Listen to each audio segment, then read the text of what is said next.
Well, General Idea began as a kind of accident.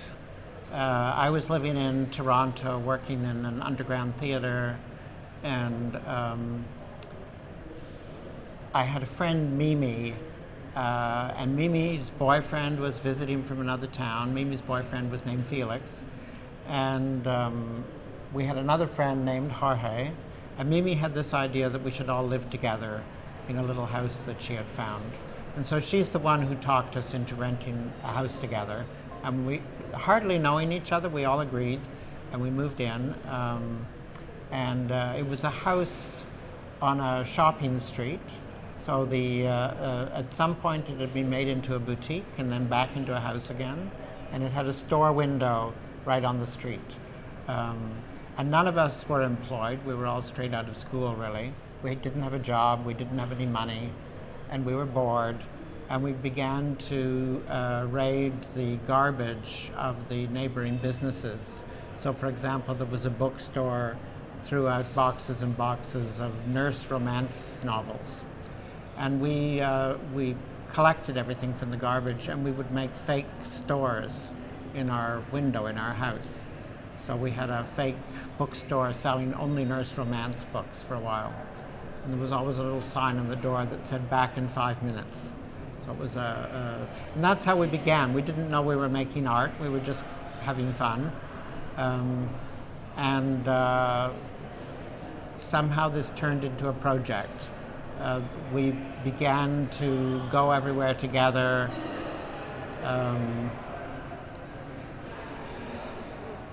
We somehow gained some sort of reputation in Toronto as a gang of people. We would always show up together at a party, and we'd be dressed in some strange clothing, and we gained a kind of underground reputation. And that's really how it began. I was involved with a theater called Theater Passe Muraille, where I did design work. And so we began to do a series of performances at the theater. We really like art performances, not like theater. And then we were invited to be in an exhibition in a gallery, and it just kind of grew gradually. And that first exhibition we were in, we proposed a work that we called General Idea. And the gallery misunderstood and thought that the name of the group was General Idea. And so we thought, oh, well, that's a pretty good name for a group. So we became General Idea. And that was in 1970. Well, it was all, there wasn't really much difference between the independent work and the mainstream work. I mean, in a way, we were just having a good time. I mean, we were three smart guys, and we were very involved with various kinds of critical theory and so on, but we also just wanted to enjoy ourselves. And we found the art world of the time incredibly boring and pretentious. And so a lot of the projects that we did were a kind of critique of the art world. And of course, that kind of subject matter is interesting for curators. Curators love critiques of the art world. And so we got picked up very quickly by institutions, and especially by institutions, strangely enough, institutions outside of Canada. So the first group show we were in an institution was at the DAAD in Berlin, in an exhibition curated by Robert Filliou. We're very in touch with artists in all different places. And then how to go from there? We began to work with the Toronto Gallery already in 1971. Everything seemed to happen very fast, and I'm never quite sure why. Just somehow magic happened for us. Because of our relationship to theater and underground theater, we were invited to be involved in something called the Festival of Underground Theater in Toronto in 1970.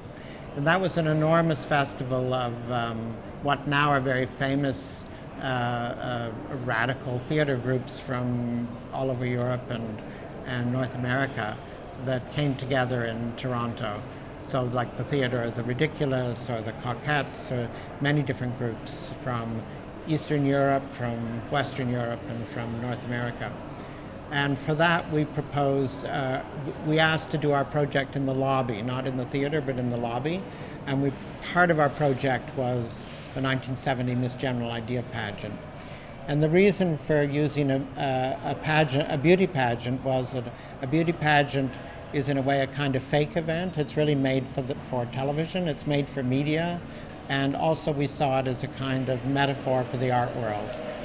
There's winners and losers, there's prizes, women become objects, and the artist's muse. And of course, there's prizes, there's awards. And so we created this kind of false beauty pageant in which nothing really happens, but that there are signifiers of some sort of event taking place. And then that somehow grew, where the following year we were invited to do the 1971 Miss General Idea pageant at the Art Gallery of Ontario, which was a very big opportunity because it was one of the biggest institutions in Canada. And that was a huge success. There's quite a bit of documentation here in the exhibition at Melba.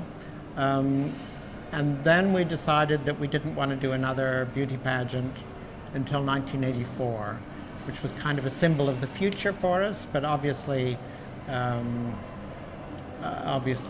idea, a rather negative idea about the future as well, 1984. So that's when we got this idea that we should continue working together until 1984. We actually, in the end, we worked together 25 years, and in a way it became a kind of bad habit. Like, we didn't know how to stop. Once you've worked together for, say, 7 years, once you pass 7 years, it's kind of, there's no end in sight from then on, it's like a marriage. Well, it's interesting, this theme of Tiempo, partido, because it is, in a way, the central theme to all our work. And it's something which normally museums don't know what to do with. It's especially we always found in the US, American museums can't cope. It's too complicated. It requires too much explanation. That we work with the future and the past and the present, and we weave them together in a different kind of way than artists usually do. It's a kind of narrative. And at the time when we began, which is really in the era of conceptual art, narrative was kind of out of style. The artists didn't do narrative. And especially this kind of complex narrative in which the past and the future are coming together. So it's very refreshing to see an exhibition which takes this most difficult aspect of the work and just goes straight into it head on. We started in '69. By 1970, because we needed to reach out to artists in other places, Toronto was too small, and we did that through the mail because obviously there was no internet or anything. And that's the era of mail art, when artists started communicating through the mails with each other, and especially artists who were marginalized in a way, who were outside of the center. So not being in New York, where we could just go to an opening and see interesting people, we began to send things through the mail. And that put us in touch with artists all over the world, but in particular it's quite interesting, from South America and from Eastern Europe, because in those two places, artists, especially if they were involved with any sort of political work, the only way they could express themselves was really through the mail. And then also with artists, many artists in other places, like Gilbert and George, were the same age as us and just beginning in London, and Joseph Beuys we got involved with, and Ray Johnson, who was the mail art expert in New York, and so on. And we began each day, we would wake up just before the mailman came, because he always came at 10 o'clock, and make coffee. And then when the mail came in the door, we'd be ready with our coffee, and we'd sit and open the mail. And within about a year, when the mailman came, he would be bringing like a huge bag full of stuff from all over the world from us, and we would sit around the table. And then we began to think, well, we have all this interesting material from all these artists. What can we do with it? And that's when we came up with the idea of File magazine as a way of, all the stuff that comes in the door, put it together into a magazine and send it out into the world again. So we did that starting in '72. The first issue came out in early '72, and we published in the end 29 issues. The last one was in 1989. Well, I've always been interested in publications from even as a child, but I guess it began at the very beginning of General Idea. We became interested in Joseph Beuys. And Joseph Beuys started to produce editions at the end of the 60s. And in his lifetime, he published, I don't know, hundreds of editions. And usually they were sold for almost no money. And it was a way of making art that could move out into the world, into the world of students and young people. It didn't have to be people with money. And this seemed to us like a really interesting thing to do. So beginning already in '69, we also began to do the same thing. And in our 25 years together, we produced, I think, about 350 publications and low-price editions. So that's kind of the basis of how it began. And then, of course, it's a time when a lot of artists began to produce publications, was the late 60s, early 70s.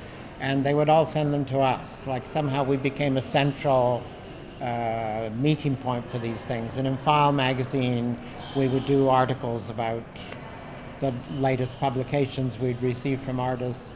And then artists began to send us letters saying, can you recommend places we can sell our books? Because we've made the books, but we don't know what to do with them. So we came up with this idea to start Art Metropole, which was a kind of distribution center and an archive for artists' books. We opened that in '74. And that really began my life as really, I very quickly became an expert in how to publish and distribute artists' publications. We started working with the idea virus around, I think the first project that really dealt with that idea was File magazine, because we realized that in order to make a magazine that actually would travel in the world, we had to make a kind of parasite, something that would travel easily through the distribution systems and so on.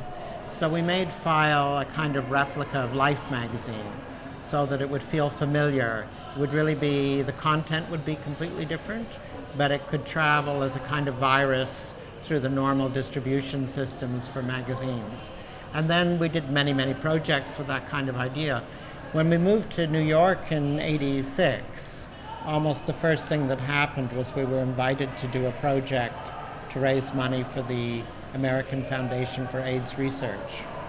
And then we realized we had the technology, we had all the information to make a project that could really travel like a virus. We could do, and this concept of viral advertising didn't exist at that time, but that's really what we did. We invented a viral advertising for a virus, for HIV, because it was being ignored in the US and it needed to be discussed and it needed more visibility. So we began with the AIDS logos based on Robert Indiana's Love logo. And again, that was a choice, like basing File on Life magazine, to take a very familiar image and kind of occupy that image and send it out into the world in a different kind of way. It was difficult to make the decision to do those projects because it felt in a way, I don't know, cynical or something like this, to have this red, green, and blue logo, like a marketing logo. But we realized that we had to do it, that it could really work. And we had a very close friend in New York who we looked after. He was diagnosed in '86 when we first moved there, and he died the following year. So when people were diagnosed at that time, they tended to die within a year and a half. It was very, very fast.